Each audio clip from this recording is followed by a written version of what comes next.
righteous mission to make America great again for all Americans.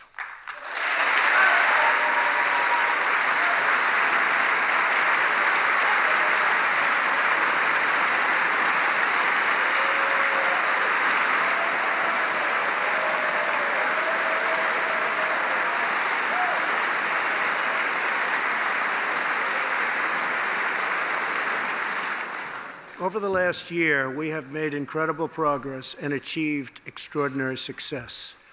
We have faced challenges we expected and others we could never have imagined. We have shared in the heights of victory and the pains of hardship. We have endured floods and fires and storms. But through it all, we have seen the beauty of America's soul and the steel in America's spine. Each test has forged new American heroes to remind us who we are and show us what we can be. We saw the volunteers of the Cajun Navy racing to the rescue with their fishing boats to save people in the aftermath of a totally devastating hurricane. We saw strangers shielding strangers from a hail of gunfire on the Las Vegas Strip. We heard tales of Americans like Coast Guard Petty Officer Ashley Leopard, who is here tonight in the gallery with Melania.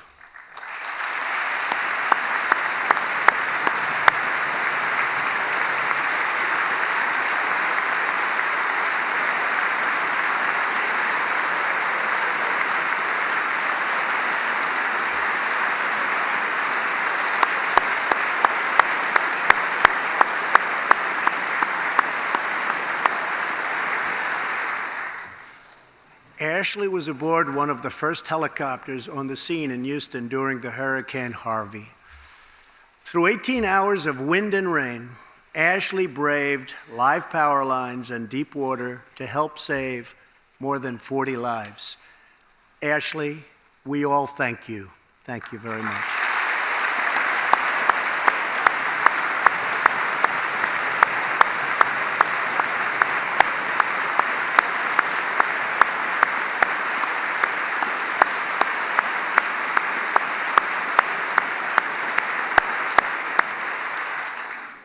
We heard about Americans like firefighter David Dahlberg.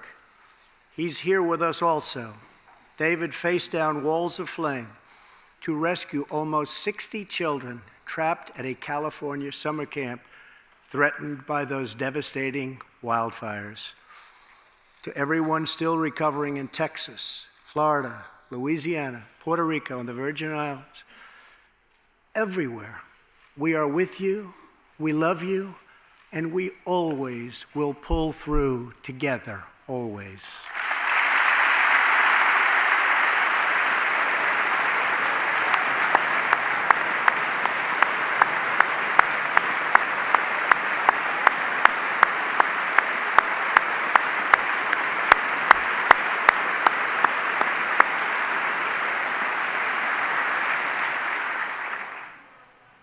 Thank you to David and the brave people of California. Thank you very much, David.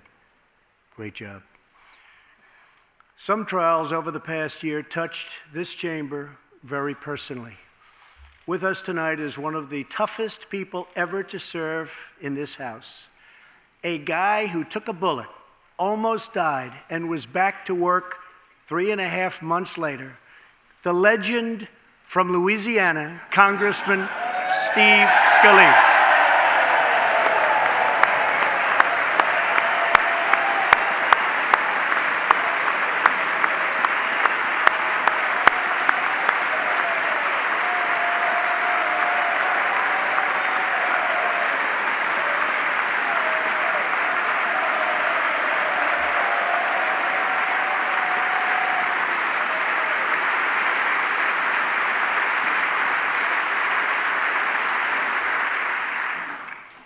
I think they like you, Steve. We're incredibly grateful for the heroic efforts of the Capitol Police officers, the Alexandria Police, and the doctors, nurses, and paramedics who saved his life and the lives of many others, some in this room. In the aftermath, yes.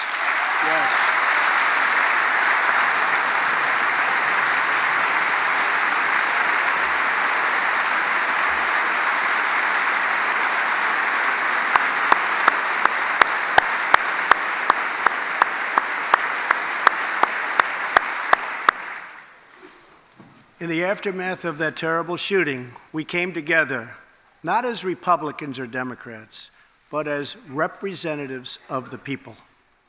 But it is not enough to come together only in times of tragedy. Tonight, I call upon all of us to set aside our differences, to seek out common ground, and to summon the unity we need to deliver for the people. This is really the key. These are the people we were elected to serve.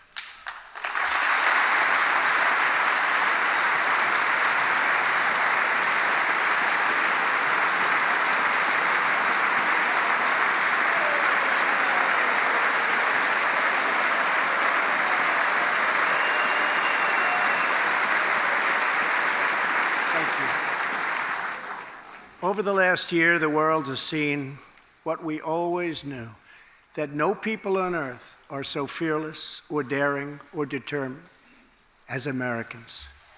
If there is a mountain, we climb it. If there's a frontier, we cross it. If there's a challenge, we tame it. If there's an opportunity, we seize it. So let's begin tonight by recognizing that the state of our union is strong because our people are strong.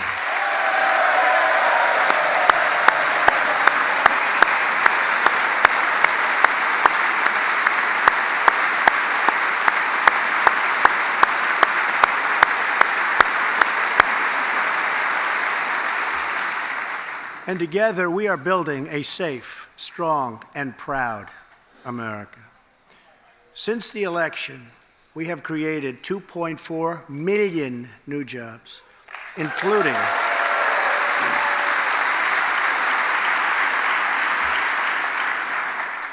200,000 new jobs in manufacturing alone. Tremendous numbers. After years and years of wage stagnation, we are finally seeing rising wages.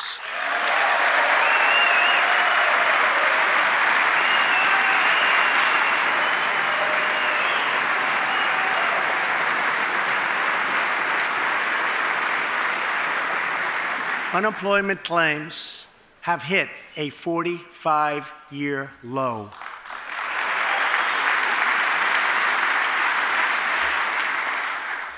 And something I'm very proud of, African American unemployment stands at the lowest rate ever recorded.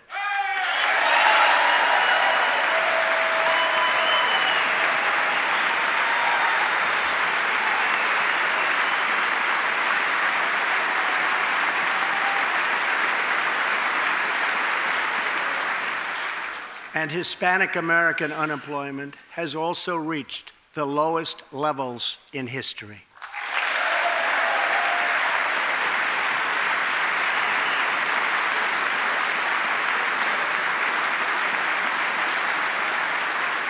Small business confidence is at an all-time high. The stock market has smashed one record after another, gaining $8 trillion and more in value in just this short period of time. The great news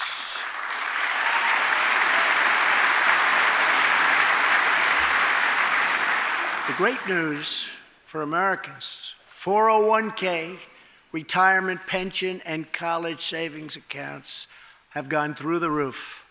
And just as I promised the American people from this podium 11 months ago, we enacted the biggest tax cuts and reforms in American history.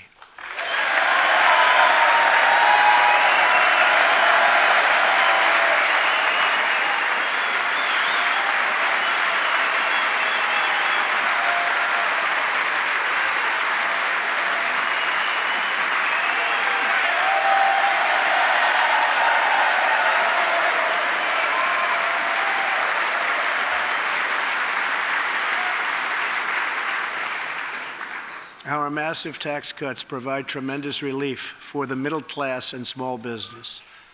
To lower tax rates for hardworking Americans, we nearly doubled the standard deduction for everyone.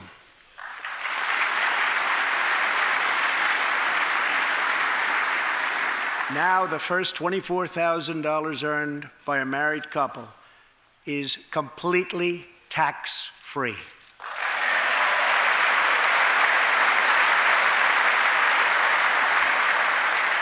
We also doubled the child tax credit.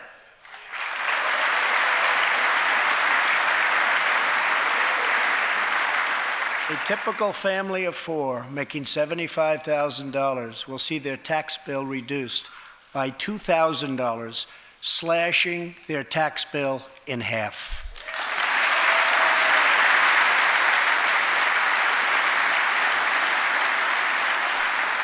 In April, this will be the last time you will ever file under the old and very broken system, and millions of Americans will have more take-home pay starting next month, a lot more.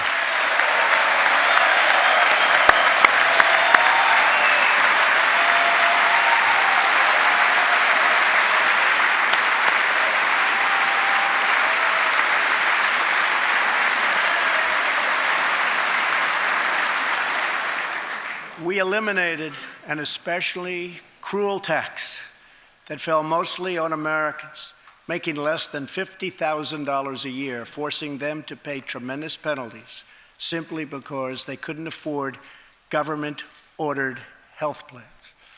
We repealed the core of the disastrous Obamacare.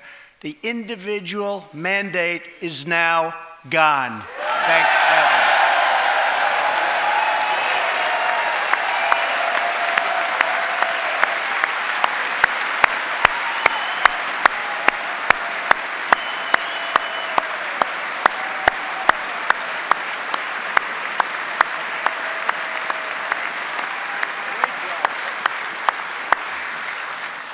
We slashed the business tax rate from 35% all the way down to 21%, so American companies can compete and win against anyone else anywhere in the world.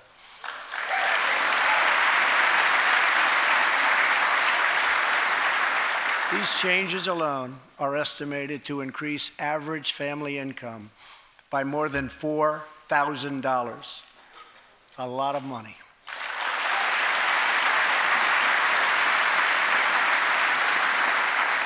Small businesses have also received a massive tax cut and can now deduct 20% of their business income.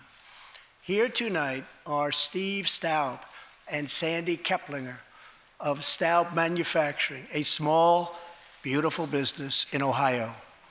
They've just finished the best year in their 20-year history.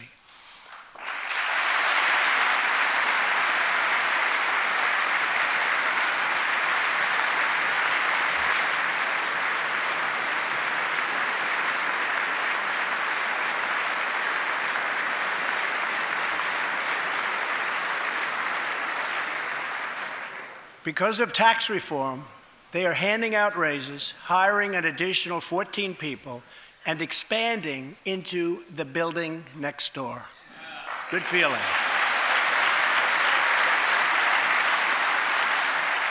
One of Staub's employees, Corey Adams, is also with us tonight. Corey is an all-American worker. He supported himself through high school, lost his job during the 2008 recession, and was later hired by Staub, where he trained to become a welder. Like many hardworking Americans, Corey plans to invest his tax cut raise into his new home and his two daughters' education. Corey, please stand.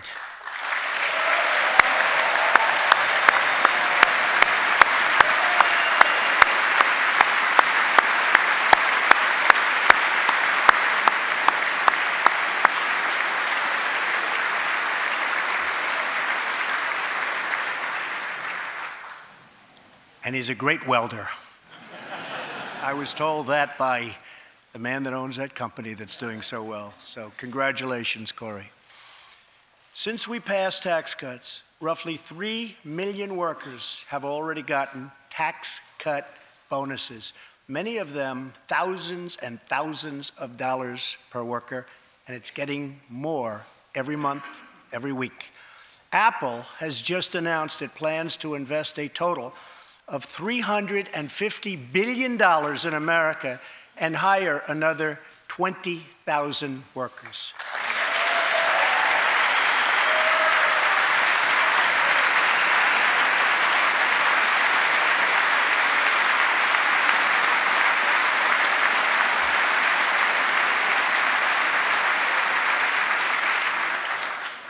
And just a little while ago, ExxonMobil announced a $50 billion investment in the United States, just a little while ago.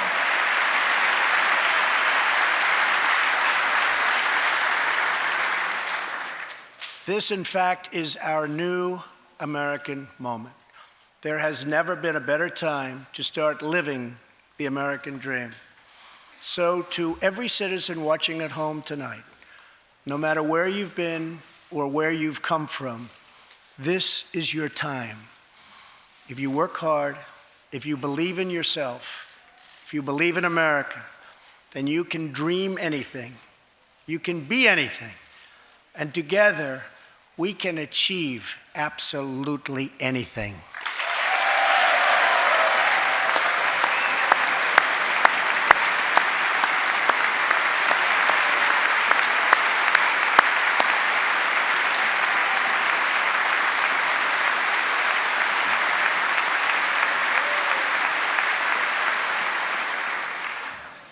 Tonight, I want to talk about what kind of future we're going to have and what kind of a nation we're going to be.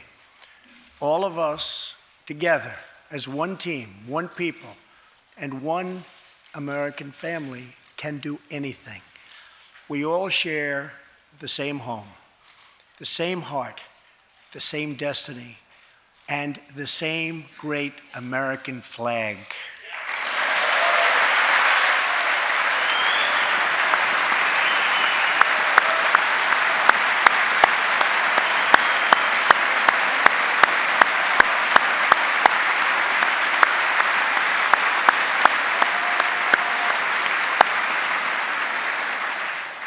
Together, we are rediscovering the American way. In America, we know that faith and family, not government and bureaucracy, are the center of American life. The motto is, "In God we trust."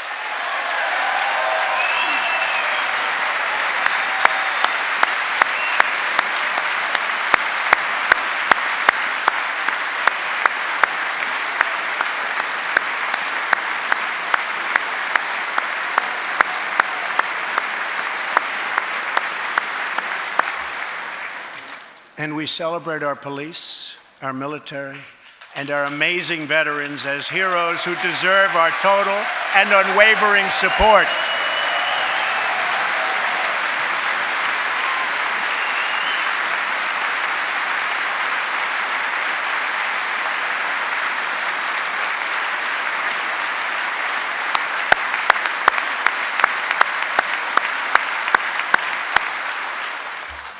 Here tonight is Preston Sharp, a 12-year-old boy from Redding, California, who noticed that veterans' graves were not marked with flags on Veterans Day. He decided all by himself to change that and started a movement that has now placed 40,000 flags at the graves of our great heroes. Preston, a job well done.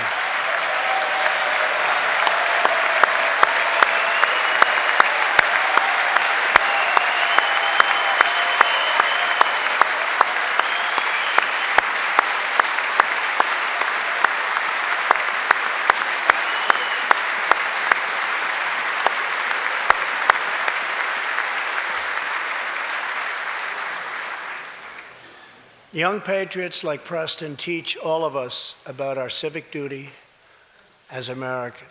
And I met Preston a little while ago, and he is something very special that I can tell you. Great future. Thank you very much for all you've done, Preston. Thank you very much.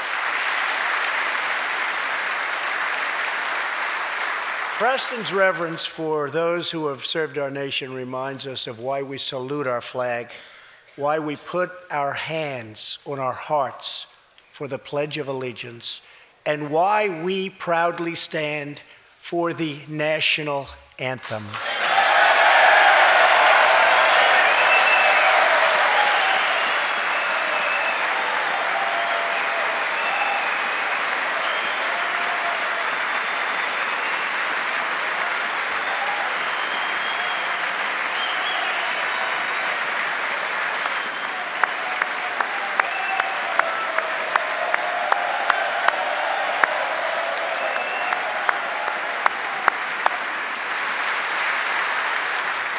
Americans love their country, and they deserve a government that shows them the same love and loyalty in return.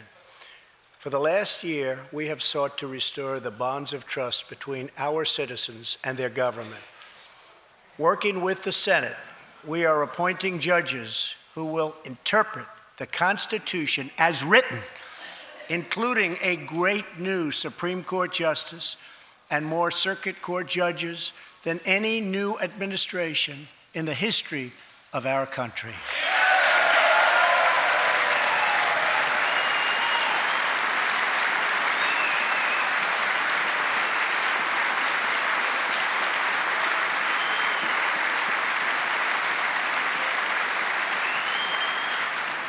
We are totally defending our Second Amendment and have taken historic actions to protect religious liberty.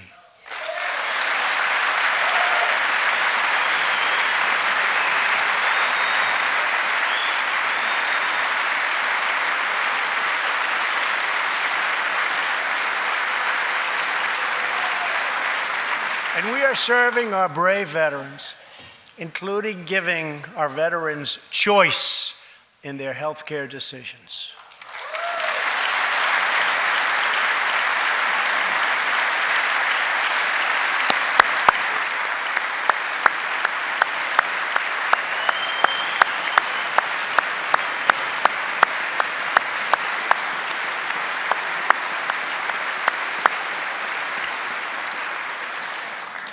Last year, Congress also passed, and I signed, the landmark VA Accountability Act.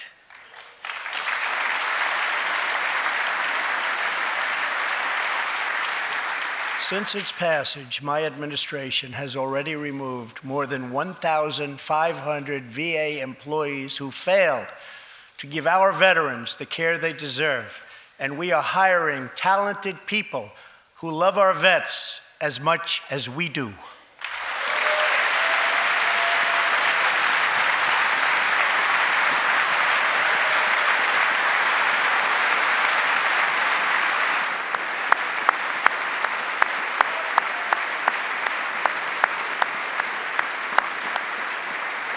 And I will not stop until our veterans are properly taken care of, which has been my promise to them from the very beginning of this great journey.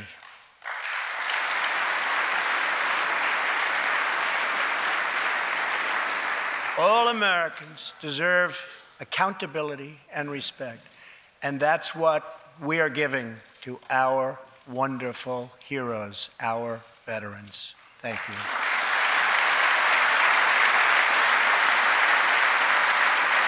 So tonight I call on Congress to empower every cabinet secretary with the authority to reward good workers and to remove federal employees who undermine the public trust or fail the American people.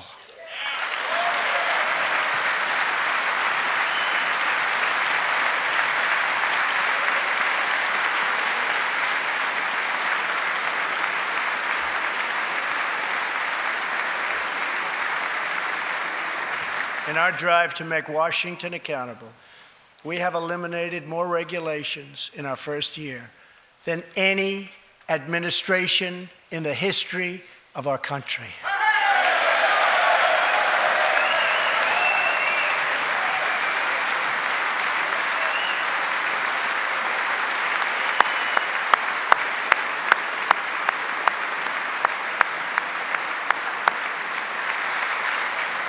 We have ended the war on American energy, and we have ended the war on beautiful, clean coal.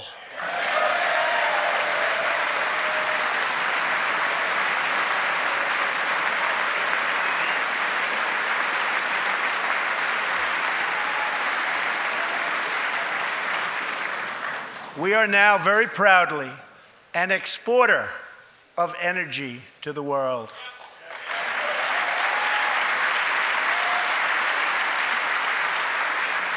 In Detroit, I halted government mandates that crippled America's great, beautiful auto workers so that we can get Motor City revving its engines again, and that's what's happening.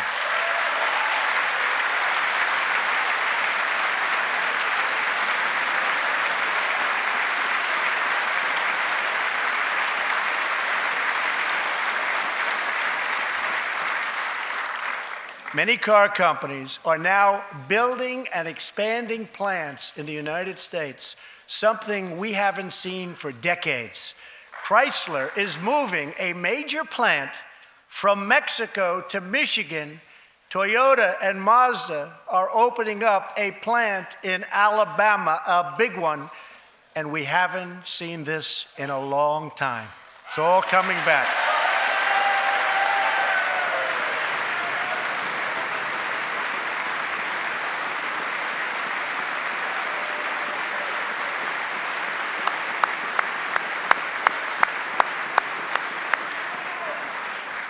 Very soon, auto plants and other plants will be opening up all over our country. This is all news Americans are totally unaccustomed to hearing. For many years, companies and jobs were only leaving us. But now, they are roaring back, they're coming back, they want to be where the action is, they want to be in the United States of America. That's where they want to be.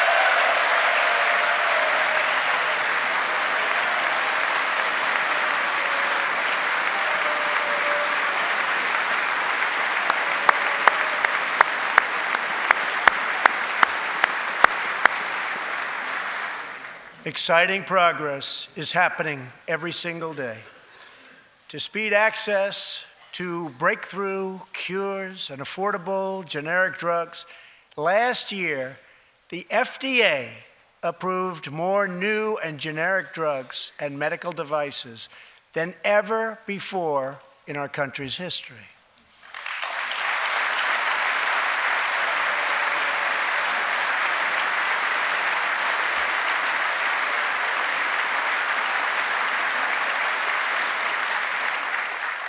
We also believe that patients with terminal conditions, terminal illness, should have access to experimental treatment immediately that could potentially save their lives.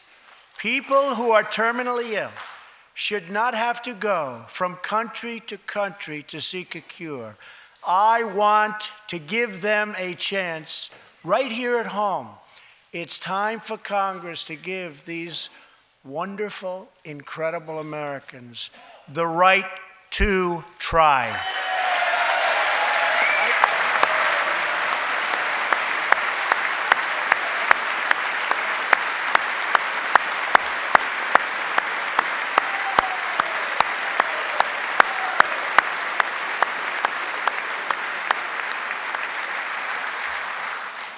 One of my greatest priorities is to reduce the price of prescription drugs.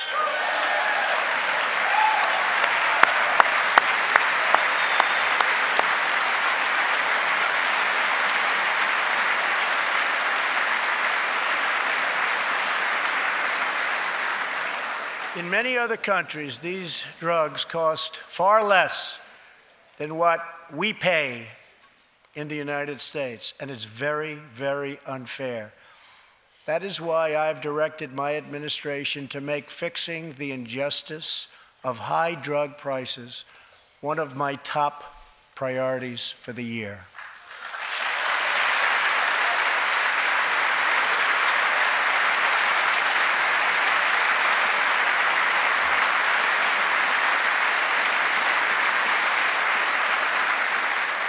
and prices will come down substantially. Watch. America has also finally turned the page on decades of unfair trade deals that sacrificed our prosperity and shipped away our companies, our jobs, and our wealth. Our nation has lost its wealth, but we're getting it back so fast. The era of economic surrender is totally over. From now on, we expect trading relationships to be fair and, very importantly, reciprocal.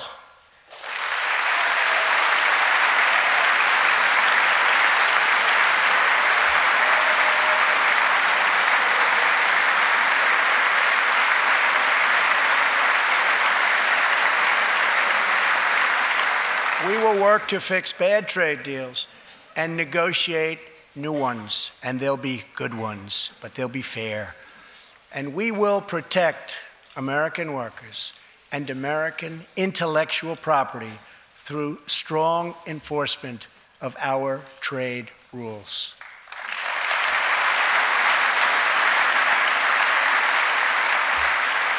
As we rebuild our industries, it is also time to rebuild our crumbling infrastructure.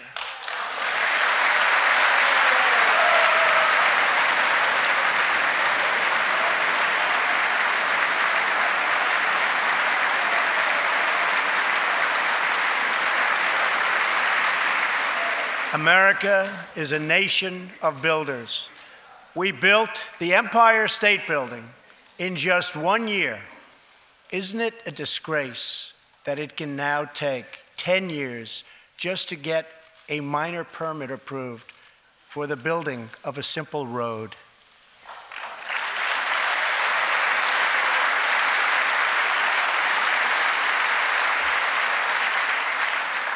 I am asking both parties to come together to give us safe, fast, reliable, and modern infrastructure that our economy needs and our people deserve.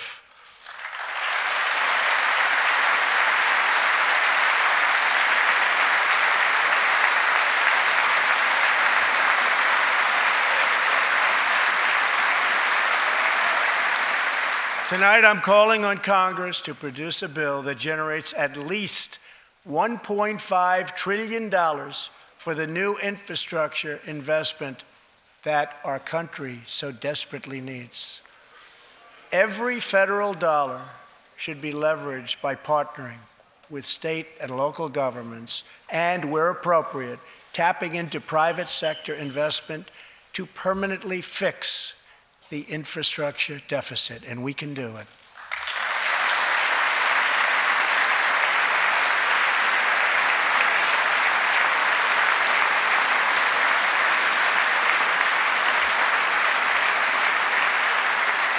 Any bill must also streamline the permitting and approval process, getting it down to no more than 2 years and perhaps even 1.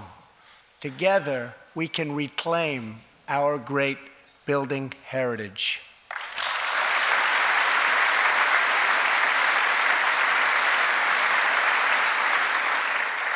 We will build gleaming new roads, bridges, highways, railways, and waterways all across our land.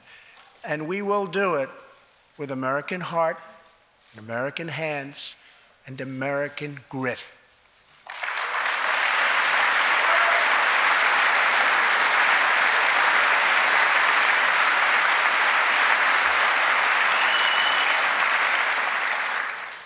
We want every American to know the dignity of a hard day's work.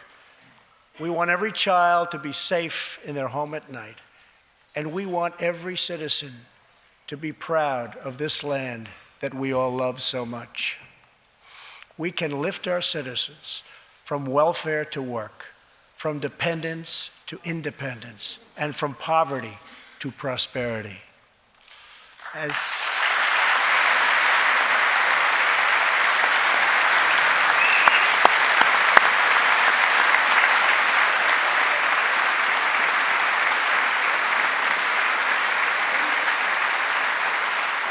tax cuts create new jobs.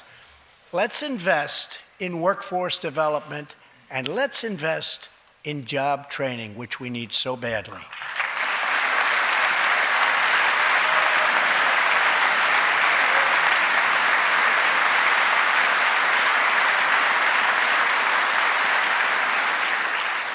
Let's open great vocational schools so our future workers can learn a craft and realize their full potential.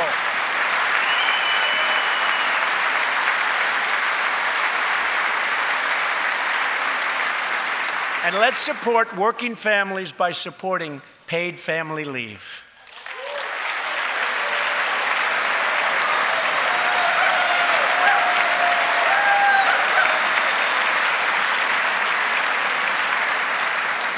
As America regains its strength, opportunity must be extended to all citizens. That is why this year we will embark on reforming our prisons to help former inmates who have served their time get a second chance at life.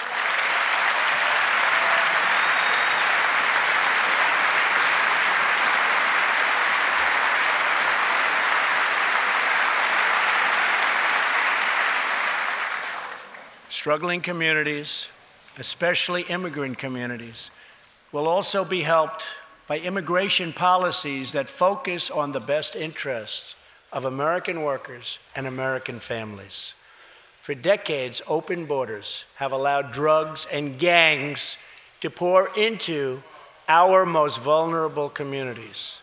They've allowed millions of low-wage workers to compete for jobs and wages against the poorest Americans. Most tragically, they have caused the loss of many innocent lives. Here tonight are two fathers and two mothers, Evelyn Rodriguez, Freddie Cuevas, Elizabeth Alvarado, and Robert Mickens. Their two teenage daughters, Kayla Cuevas and Nisa Mickens, were close friends on Long Island. But in September 2016, on the eve of Nisa's 16th birthday, such a happy time it should have been, neither of them came home.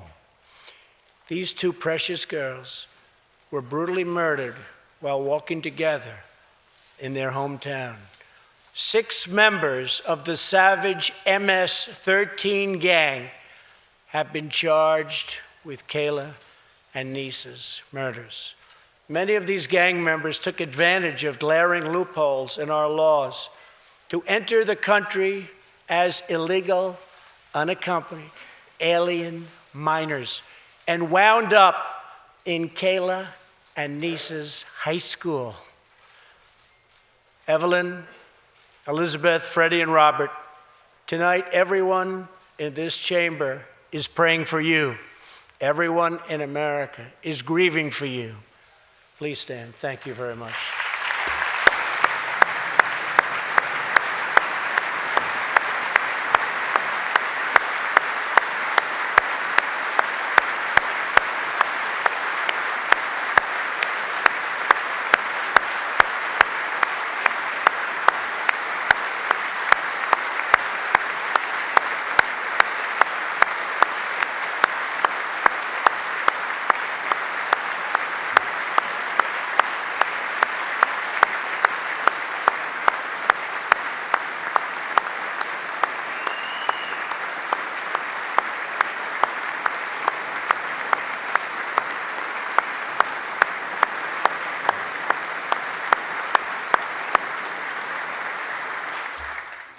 I want you to know that 320 million hearts are right now breaking for you. We love you. Thank you.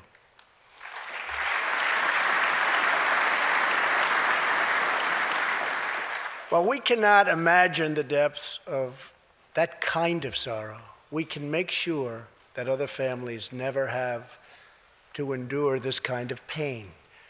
Tonight I am calling on Congress to finally close the deadly loopholes that have allowed MS-13 and other criminal gangs to break into our country. We have proposed new legislation that will fix our immigration laws and support our ICE and Border Patrol agents. These are great people. These are great, great people that work so hard in the midst of such danger so that this can never happen again.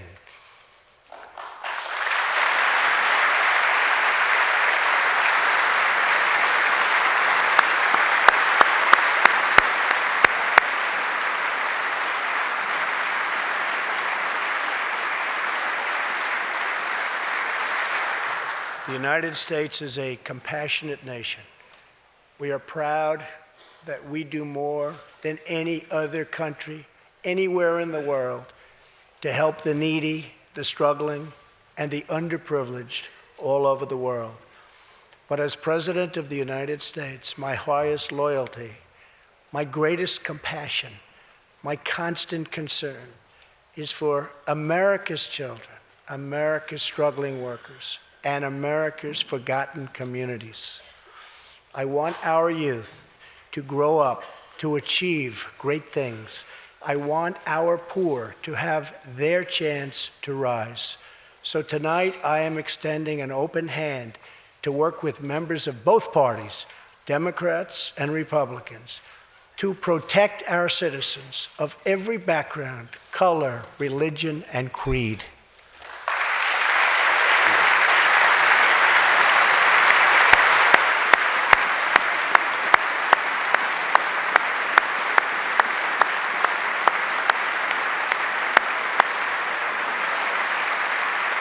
My duty, and the sacred duty of every elected official in this chamber, is to defend Americans, to protect their safety, their families, their communities, and their right to the American dream. Because Americans are dreamers too.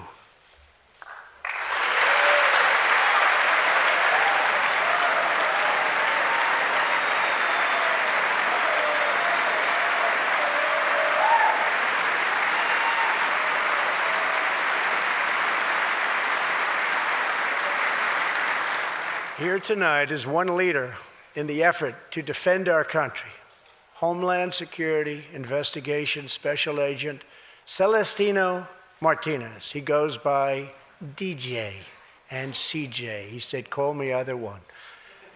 So we'll call you CJ. Served 15 years in the Air Force before becoming an ICE agent and spending the last 15 years fighting gang violence and getting dangerous criminals off of our streets. Tough job.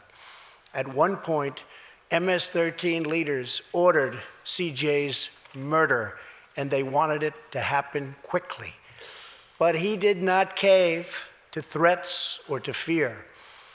Last May, he commanded an operation to track down gang members on Long Island. His team has arrested nearly 400, including more than 220 MS-13 gang members. And I have to tell you, what the Border Patrol and ICE have done, we have sent thousands and thousands and thousands of MS-13 horrible people out of this country or into our prisons. So I just want to congratulate you, CJ. You're a brave guy. Thank you very much.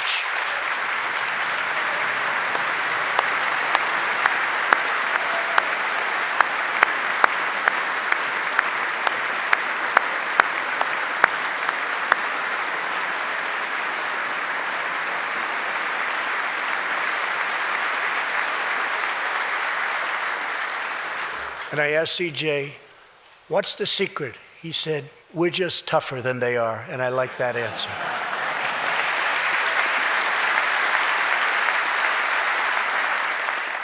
Now let's get Congress to send you, and all of the people in this great chamber have to do it. We have no choice.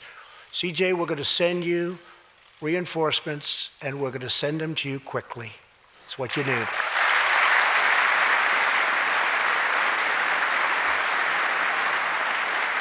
Over the next few weeks, the House and Senate will be voting on an immigration reform package. In recent months, my administration has met extensively with both Democrats and Republicans to craft a bipartisan approach to immigration reform. Based on these discussions, we presented Congress with a detailed proposal that should be supported by both parties as a fair compromise, one where nobody gets everything they want, but where our country gets the critical reforms it needs and must have.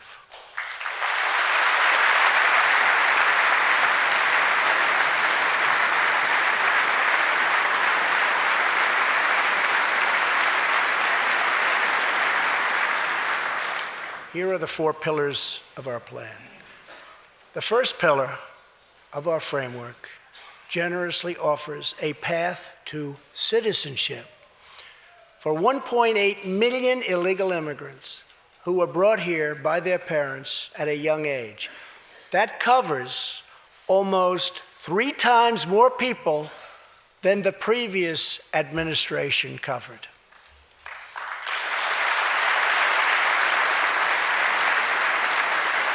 Under our plan, those who meet education and work requirements and show good moral character will be able to become full citizens of the United States over a 12-year period.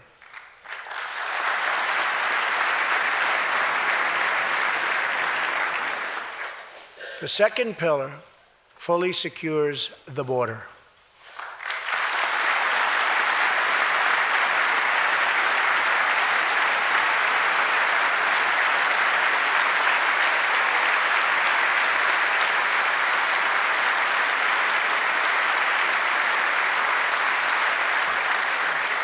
That means building a great wall on the southern border, and it means hiring more heroes like CJ to keep our communities safe.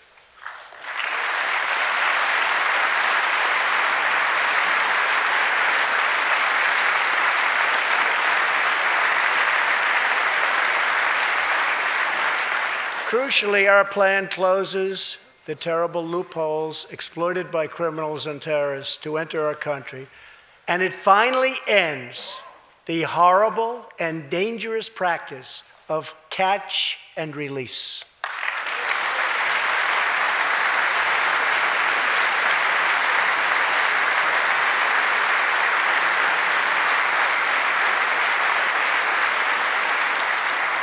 The third pillar ends the visa lottery, a program that randomly hands out green cards without any regard for skill, merit, or the safety of American people.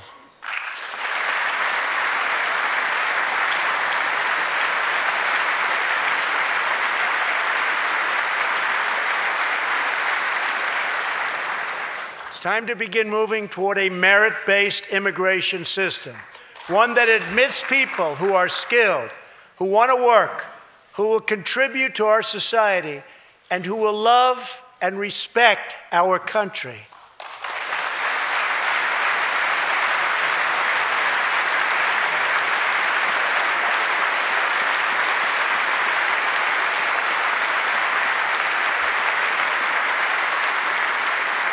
The fourth and final pillar protects the nuclear family by ending chain migration.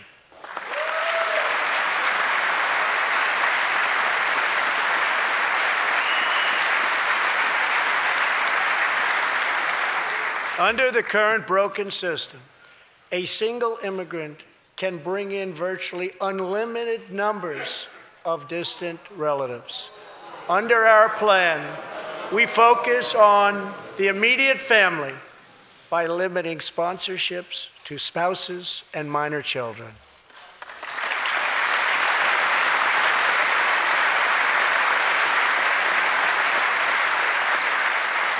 This vital reform is necessary not just for our economy, but for our security and for the future of America. In recent weeks, 2 terrorist attacks in New York were made possible by the visa lottery and chain migration. In the age of terrorism, these programs present risks we can just no longer afford. It's time to reform.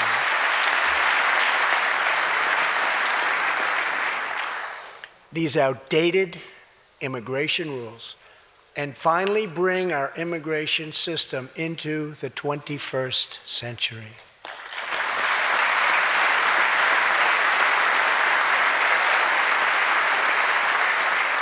These four pillars represent a down-the-middle compromise and one that will create a safe, modern, and lawful immigration system. For over 30 years, Washington has tried and failed to solve this problem. This Congress can be the one that finally makes it happen. Most importantly, these four pillars will produce legislation that fulfills my ironclad pledge to sign a bill that puts America first.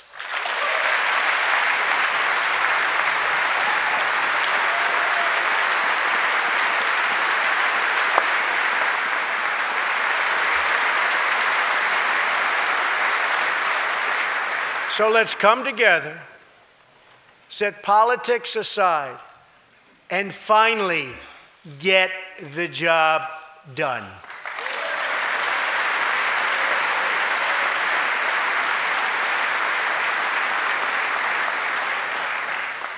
These reforms will also support our response to the terrible crisis of opioid and drug addiction. Never before has it been like it is now. It is terrible. We have to do something about it. In 2016, we lost 64,000 Americans to drug overdoses, 174 deaths per day, 7 per hour. We must get much tougher on drug dealers and pushers if we are going to succeed in stopping this scourge.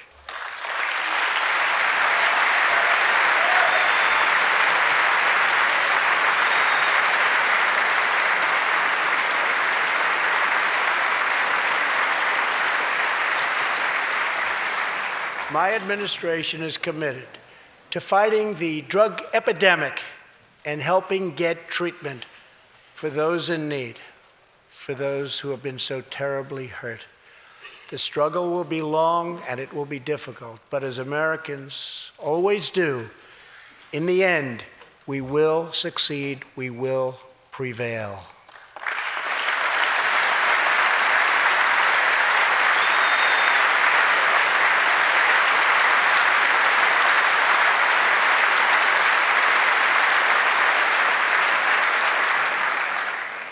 As we have seen tonight, the most difficult challenges bring out the best in America. We see a vivid expression of this truth in the story of the Holetz family of New Mexico. Ryan Holetz is 27 years old, an officer with the Albuquerque Police Department. He's here tonight with his wife, Rebecca.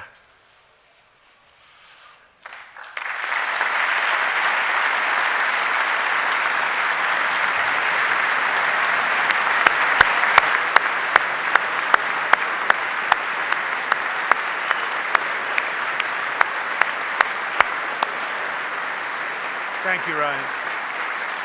Last year, Ryan was on duty when he saw a pregnant, homeless woman preparing to inject heroin. When Ryan told her she was going to harm her unborn child, she began to weep. She told him she didn't know where to turn, but badly wanted a safe home for her baby. In that moment, Ryan said he felt God speak to him. You will do it because you can. He heard those words. He took out a picture of his wife and their 4 kids. Then he went home to tell his wife, Rebecca. In an instant, she agreed to adopt. The Holetz named their new daughter Hope. Ryan and Rebecca, you embody the goodness of our nation. Thank you.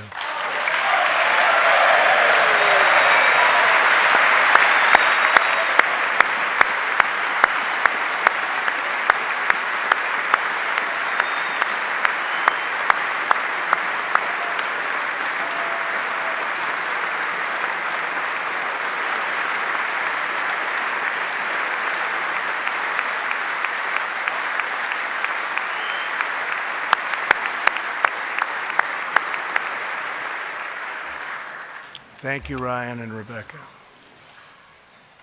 As we rebuild America's strength and confidence at home, we are also restoring our strength and standing abroad.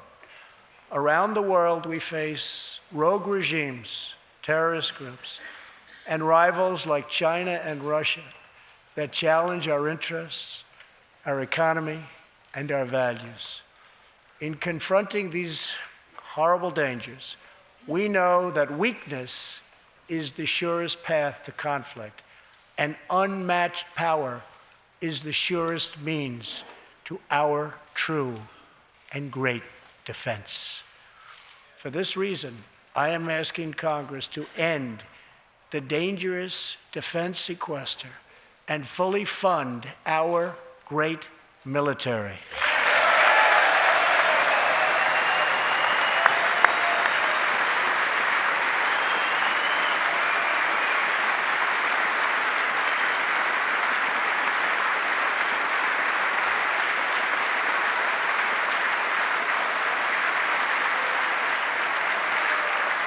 As part of our defense, we must modernize and rebuild our nuclear arsenal, hopefully never having to use it, but making it so strong and so powerful that it will deter any acts of aggression by any other nation or anyone else.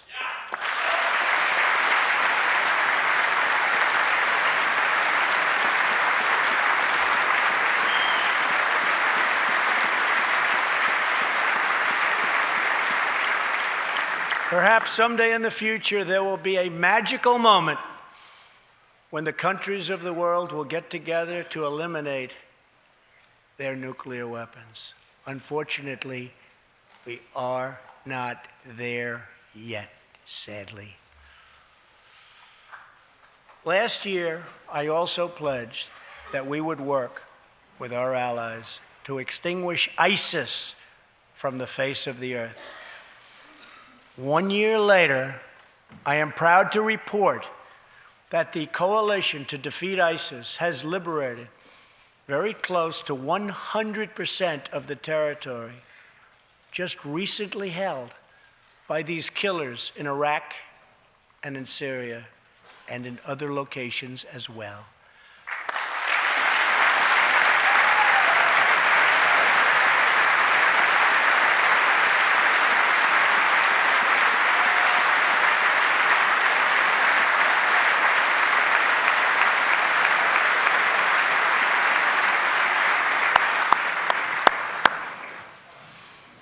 But there is much more work to be done. We will continue our fight until ISIS is defeated. Army Staff Sergeant Justin Peck is here tonight. Near Raqqa last November, Justin and his comrade, Chief Petty Officer Kenton Stacy, were on a mission to clear buildings that ISIS had rigged with explosive, so that civilians could return to that city, hopefully soon and hopefully safely. Clearing the second floor of a vital hospital, Kenton Stacy was severely wounded by an explosion. Immediately, Justin bounded into the booby-trapped and unbelievably dangerous and unsafe building and found Kenton, but in very, very bad shape. He applied pressure to the wound and inserted a tube to reopen an airway. He then performed CPR for 20 straight minutes during the ground transport and maintained artificial respiration through 2.5 hours and through emergency surgery. Kenton Stacy would have died if it were not for Justin's selfless love for his fellow warrior. Tonight, Kenton is recovering in Texas. Raqqa is liberated, and Justin is wearing his new Bronze Star with a V for valor. Staff Sergeant Peck, all of America salutes him.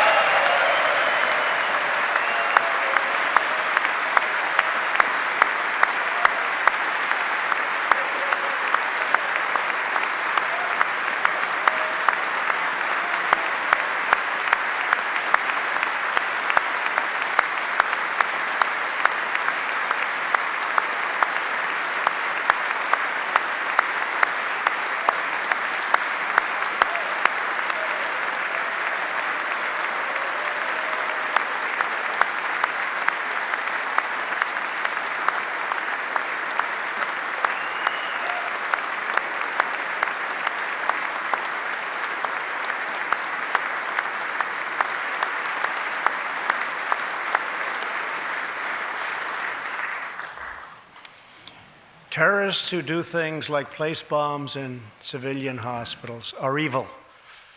When possible, we have no choice but to annihilate them. When necessary, we must be able to detain and question them. But we must be clear, terrorists are not merely criminals. They are unlawful enemy combatants.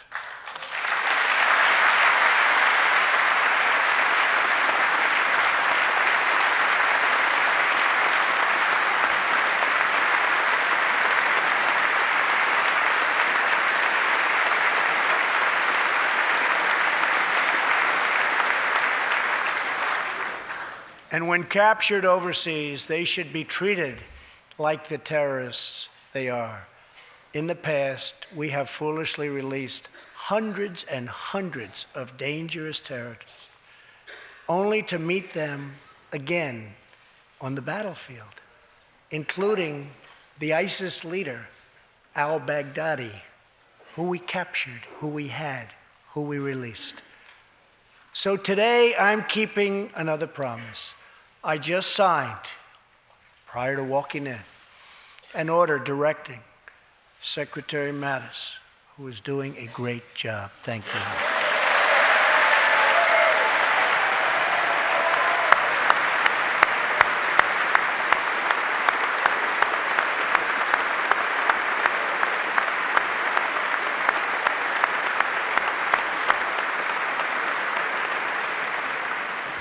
To re-examine our military detention policy and to keep open the detention facilities in Guantanamo Bay.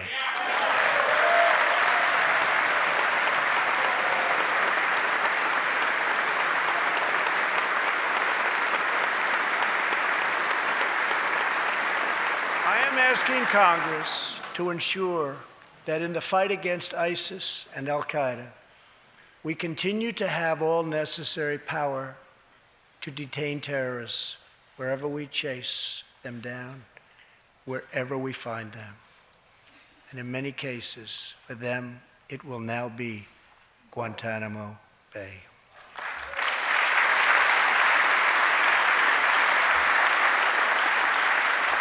At the same time, as of a few months ago, our warriors in Afghanistan have new rules of engagement.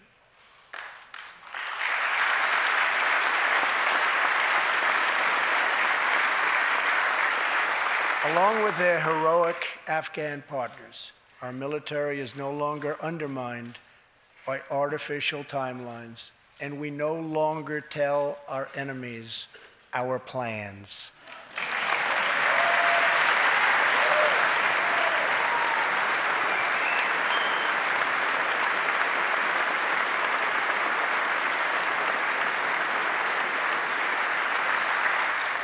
Last month, I also took an action endorsed unanimously by the U.S. Senate just months before. I recognized Jerusalem as the capital of Israel.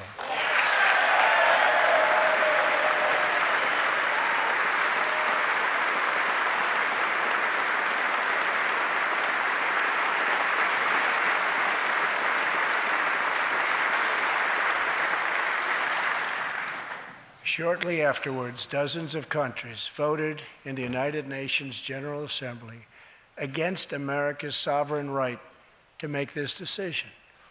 In 2016, American taxpayers generously sent those same countries more than $20 billion in aid. That is why tonight I am asking Congress to pass legislation to help ensure American foreign assistance dollars always serve American interests and only go to friends of America, not enemies of America.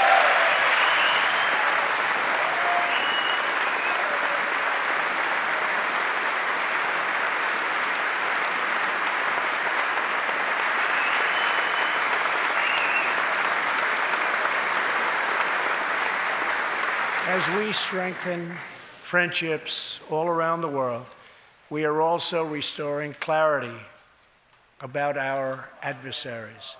When the people of Iran rose up against the crimes of their corrupt dictatorship, I did not stay silent.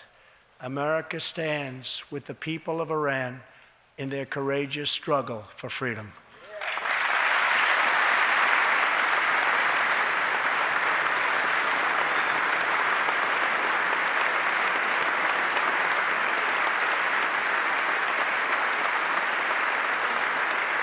I am asking Congress to address the fundamental flaws in the terrible Iran nuclear deal. My administration has also imposed tough sanctions on the communist and socialist dictatorships in Cuba and Venezuela.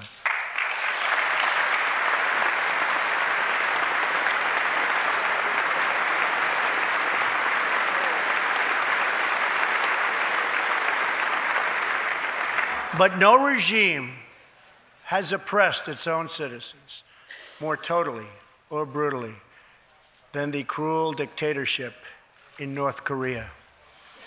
North Korea's reckless pursuit of nuclear missiles could very soon threaten our homeland. We are waging a campaign of maximum pressure to prevent that from ever happening. Past experience has taught us that complacency and concessions only invite aggression and provocation. I will not repeat the mistakes of past administrations that got us into this very dangerous position. We need only look at the depraved character of the North Korean regime to understand the nature of the nuclear threat it could pose to America and to our allies. Otto Warmbier was a hard-working student at the University of Virginia, and a great student he was. On his way to study abroad in Asia, Otto joined a tour to North Korea. At its conclusion, this wonderful young man was arrested and charged with crimes against the state. After a shameful trial, the dictatorship sentenced Otto to 15 years of hard labor before returning him to America last June, horribly injured and on the verge of death. He passed away just days after his return. Otto's wonderful parents, Fred and Cindy Warmbier, are here with us tonight, along with Otto's brother and sister, Austin and Greta. Please.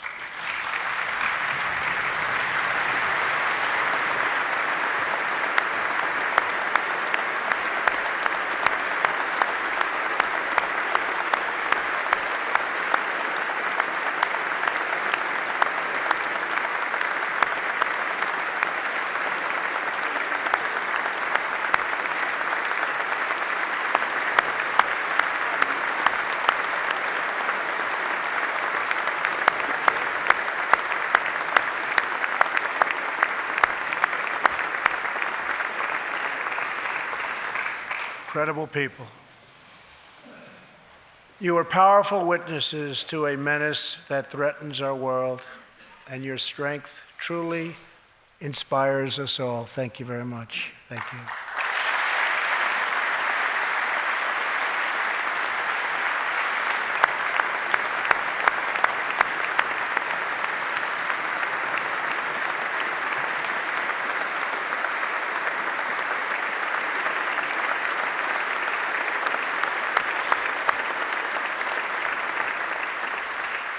Tonight, we pledge to honor Otto's memory with total American resolve.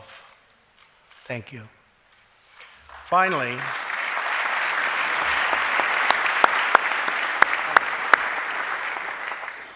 we are joined by one more witness to the ominous nature of this regime. His name is Mr. Ji Sung Ho. In 1996, Sung Ho was a starving boy in North Korea. One day he tried to steal coal from a railroad car to barter for a few scraps of food, which were very hard to get. In the process, he passed out on the train tracks, exhausted from hunger. He woke up as a train ran over his limbs. He then endured multiple amputations without anything to dull the pain or the hurt. His brother and sister gave what little food they had to help him recover and ate dirt themselves, permanently stunting their own growth. Later, he was tortured by North Korean authorities after returning from a brief visit to China. His tormentors wanted to know if he'd met any Christians. He had, and he resolved after that to be free. Sung Ho traveled thousands of miles on crutches all across China and Southeast Asia to freedom. Most of his family followed. His father was caught trying to escape and was tortured to death. Today, he lives in Seoul, where he rescues other defectors and broadcasts into North Korea what the regime fears most: the truth. Today, he has a new leg, but Sung Ho, I understand you still keep those old crutches as a reminder of how far you've come. Your great sacrifice is an inspiration to us all. Please, thank you.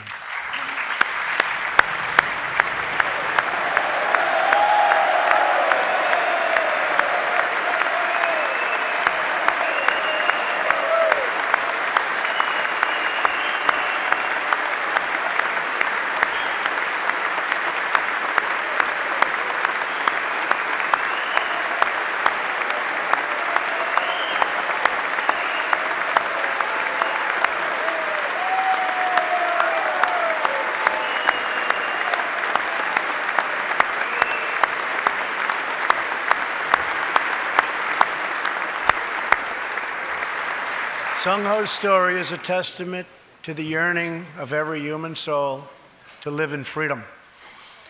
It was that same yearning for freedom that nearly 250 years ago gave birth to a special place called America.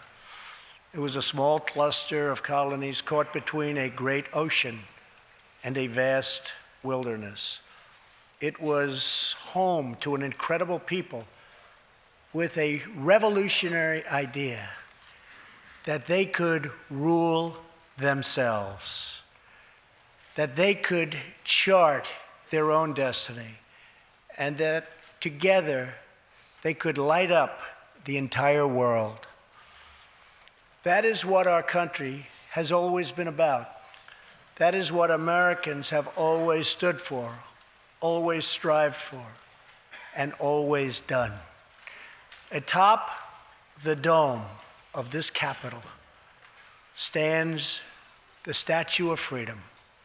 She stands tall and dignified among the monuments to our ancestors who fought and lived and died to protect her.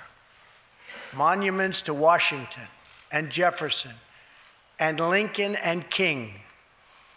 Memorials to the heroes of Yorktown and Saratoga, to young Americans who shed their blood on the shores of Normandy and the fields beyond, and others who went down in the waters of the Pacific and the skies all over Asia. And freedom stands tall over one more monument, this one. This Capitol, this living monument, this is the monument to the American people.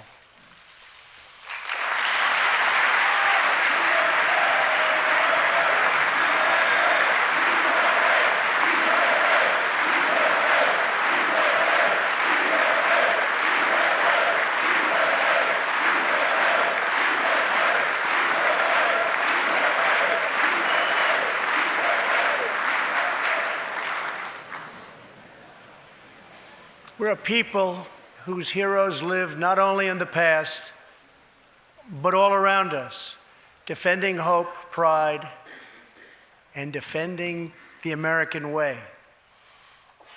They work in every trade. They sacrifice to raise a family. They care for our children at home. They defend our flag abroad. And they are strong moms and brave kids. They are firefighters and police officers and border agents, medics and Marines. But above all else, they are Americans. And this capital, this city, this nation belongs entirely to them.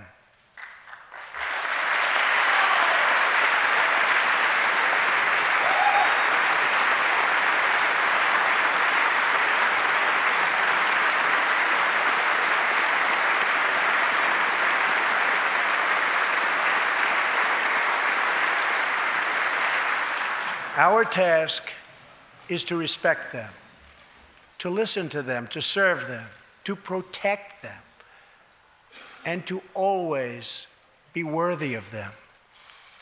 Americans fill the world with art and music. They push the bounds of science and discovery, and they forever remind us of what we should never, ever forget. The people dreamed this country. The people built this country. And it's the people who are making America great again.